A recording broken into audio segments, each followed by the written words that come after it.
دوای پشکنین دەرکەوت پڕۆستاتەکەی زۆر گەورەیە، قەبارەی 360 گرامە. بەناوی خوای گەورە و میهرەبان بەڕێزان، قەبارەی ئاسایی پڕۆستات 25 بۆ 30 گرامە. مەرج نییە هەر هەڵاوسانێکی پڕۆستات پێویستی بە نەشتەرگەری بێ، ئللا ئەگەر هاتوو ئەو پڕۆستاتە بووە هۆی دروستبوونی بەردی میزەڵان و گرفانەی میزەڵان یاخود سستبوونی گورچیلەکان یاخود نەخۆشەکە توانای میزکردنی نەمابوو ناچار سۆدەی بۆ دانرابێ.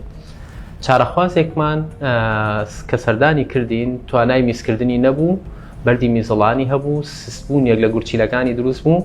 دوای پشکنین دەرکەوت پڕۆستاتەکەی زۆر گەورەیە، قەبارەی 360 گرامە و بەردێکی گەوریش لە میزەڵدانی هەیە. وەکو دەبینن ئەمە پڕۆستاتەکەیە. سوپاس بۆخوا لە ڕێگای هەڵدڕین و تەقەڵ توانیمان پڕۆستاتەکەی هەمووی بۆ لابین و بەردەکەیش لابین. ئێستا چارەخوازەکەمان سستبوونی گورچیلەی نەماوە و توانای میزکردنیشی زۆر باشە، بە هیوای سەلامەتی بۆ چارەخوازەکەمان.